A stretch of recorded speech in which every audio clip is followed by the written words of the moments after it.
1757 की प्लासी की लड़ाई और 1764 बक्सर के युद्ध को और द्वारा जीत लिए जाने के बाद बंगाल पर ब्रिटिश ईस्ट इंडिया कंपनी ने शासन का शिकंजा कसा। इसी शासन को अपने अनुकूल बनाए रखने के लिए अंग्रेजों ने समय समय पर कई एक्ट पारित किए जो भारतीय संविधान के विकास की सीढ़ियां बनी। वे निम्न हैं।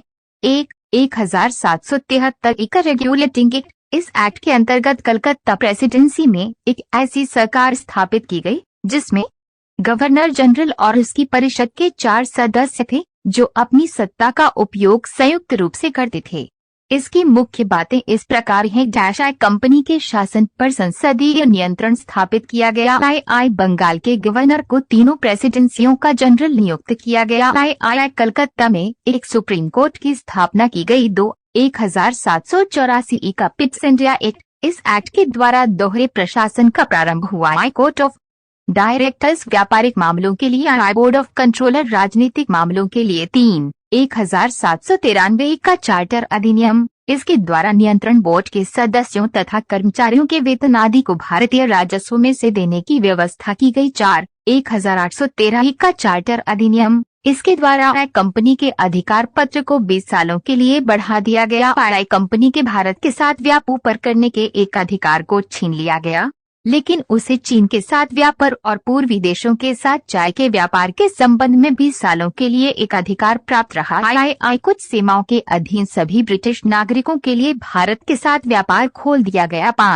1833 का चार्टर अधिनियम। इसके द्वारा आई कंपनी के व्यापारिक अधिकार पूर्णतः समाप्त कर दिए गए। आई अब कंपनी का कार्य ब्रिटिश सरकार की ओर से मात्र भारत का शासन करना रह गया। आई बंगाल के गवर्नर जनरल को भारत का गवर्नर जनरल कहा जाने लगा। भारतीय कानूनों का वर्गीकरण किया गया तथा इस कार्य के लिए विधि आयोग की नियुक्ति की व्यवस्था की गई। 1853 का चार्टर अधिनियम। इस अधिनियम के द्वारा सेवाओं में नामजदगी का सिद्धांत समाप्त कर कंपनी के महत्वपूर्ण पदों को प्रतियोगी परीक्षाओं के आधार पर भरने की व्यवस्था की गई।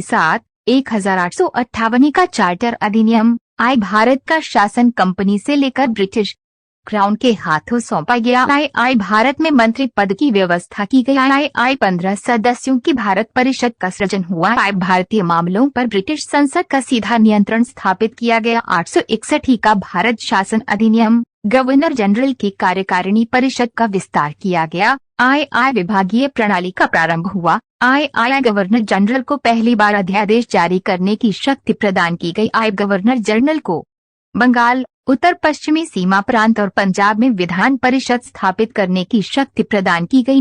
1892 का भारत शासन अधिनियम। आई प्रत्यक्ष चुनाव प्रणाली की शुरुआत हुई। आई इसके द्वारा राजस्व एवं व्यय अथवा बजट पर बहस करने तथा कार्यकारिणी से प्रश्न पूछने की शक्ति दी गई। 1909 का भारत शासन अधिनियम। पार्लियामेंटो सुधार। आई पहली बार मुस्लिम समुदाय के लिए पृथक प्रतिनिधित्व का उपबंध किया गया। आई भारतीयों को भारत सचिव एवं गवर्नर जनरल की कार्यकारिणी परिषदों में नियुक्ति की गई। आई केंद्रीय और प्रांतीय विधान परिषदों को पहली बार बजट पर वाद विवाद करने, सार्वजनिक हित के विषयों पर प्रस्ताव पेश करने, पूरक प्रश्न पूछने और मत देने का अधिकार मिला। आई प्रांतीय विधान परिषदों की संख्या में वृद्धि की गई। 1919 का भारत शासन अधिनियम। मॉन्टेग्यू चेम्सफोर्ड सुधार। आई केंद्र में द्विसदनात्मक विधायिका की स्थापना की गई। प्रथम राज्य परिषद तथा दूसरी केंद्रीय विधानसभा। राज्य परिषद के सदस्यों की संख्या 60 थी, जिसमें 34 निर्वाचित होते थे और उनका कार्यकाल 5 वर्षों का होता था। केंद्रीय विधानसभा के सदस्यों की संख्या 145 थी, जिनमें 104 निर्वाचित तथा 41 मनोनीत होते थे। इनका कार्यकाल 3 वर्षों का था। दोनों सदनों के अधिकार समान थे। इनमें सिर्फ एक अंतर था कि बजट पर स्वीकृति प्रदान करने का अधिकार निचले सदन को था। आई प्रांतों में द्वैध शासन प्रणाली का प्रवर्तन किया गया। इस योजना के अनुसार प्रांतीय विषयों को 2 उपवर्गों में विभाजित किया गया, आरक्षित तथा हस्तांतरित। आरक्षित विषय थे वित्त, भूमिकर, अकाल सहायता, न्याय, पुलिस, पेंशन, आपराधिक जातियां, छापाखाना, समाचार पत्र, सिंचाई, जलमार्ग, खान कारखाना, बिजली, गैस, व्यालर, श्रमिक कल्याण और भौगोलिक विवाद, मोटर गाड़ियां, छोटे बंदरगाह और सार्वजनिक सेवाएं आदि। हस्तांतरित विषय शिक्षा, पुस्तकालय, संग्रहालय, स्थानीय स्वायत्त शासन, चिकित्सा सहायता, आय, सार्वजनिक निर्माण विभाग, आबकारी, उद्योग, तौल तथा माप, सार्वजनिक मनोरंजन पर नियंत्रण, धार्मिक तथा अग्रहार दान आदि आय आरक्षित विषय का प्रशासन गवर्नर अपनी कार्यकारी परिषद के माध्यम से करता था, जबकि हस्तांतरित विषय का प्रशासन प्रांतीय विधानमंडल के प्रति उत्तरदायी भारतीय मंत्रियों के द्वारा किया जाता था। द्वैध शासन प्रणाली को 1935 के एक्ट के द्वारा समाप्त कर दिया गया। भी भारत सचिव को अधिकार दिया गया कि वे भारत में महालेखा परीक्षक की नियुक्ति कर सकता है। भी इस अधिनियम ने भारत में एक लोक सेवा आयोग के गठन का प्रावधान किया। 12/1935 का भारत शासन अधिनियम 1935 के अधिनियम में 451 धाराएं और 15 परिशिष्ट थे।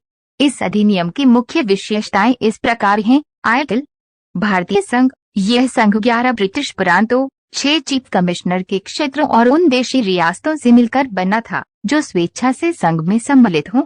प्रांतों के लिए संघ में सम्मिलित होना अनिवार्य था, किंतु देशी रियासतों के लिए यह ऐच्छिक था। देशी रियासतें संघ में सम्मिलित नहीं हुई और प्रस्तावित संघ की स्थापना संबंधी घोषणा पत्र जारी करने का अवसर ही नहीं आया। प्रांतीय स्वायत्तता, इस अधिनियम के द्वारा प्रांतों में द्वैध शासन व्यवस्था का अंत कर उन्हें एक स्वतंत्र और स्वशासित संवैधानिक आधार प्रदान किया गया। केंद्र में द्वैध शासन की स्थापना, कुछ संघीय विषयों, सुरक्षा, वैदेशिक संबंध, धार्मिक मामले को गवर्नर जनरल के हाथों में सुरक्षित रखा गया। अन्य संघीय विषयों की व्यवस्था के लिए गवर्नर जनरल को सहायता एवं परामर्श देने हेतु मंत्रिमंडल की व्यवस्था की गई, जो मंत्रिमंडल व्यवस्थापिका के प्रति उत्तरदायी था। संघीय न्यायालय की व्यवस्था, इसका अधिकार क्षेत्र प्रांतों तथा रियासतों तक विस्तृत था। इस न्यायालय में एक मुख्य न्यायाधीश तथा 2 अन्य न्यायाधीशों की व्यवस्था की गई। न्यायालय से संबंधित अंतिम शक्ति प्रिवी काउंसिल, लंदन को प्राप्त हुई। ब्रिटिश संसद की सर्वोच्चता, इस अधिनियम में किसी भी प्रकार के परिवर्तन का अधिकार ब्रिटिश संसद के पास था।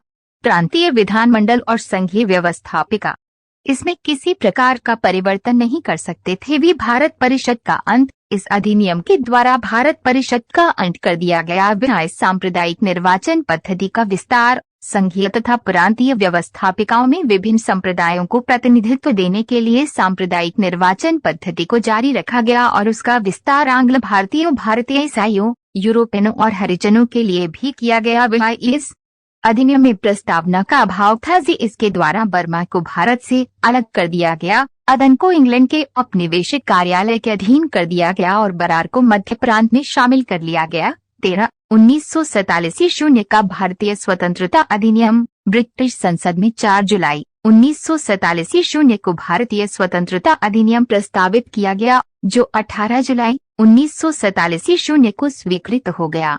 इस अधिनियम में 20 धाराएं थीं। अधिनियम के प्रमुख प्रावधान निम्न है। 2 अधिराज्यों की स्थापना, 15 अगस्त 1947 को भारत एवं पाकिस्तान नामक 2 अधिराज्य बना दिए जाएंगे और उनको ब्रिटिश सरकार सत्ता सौंप देगी।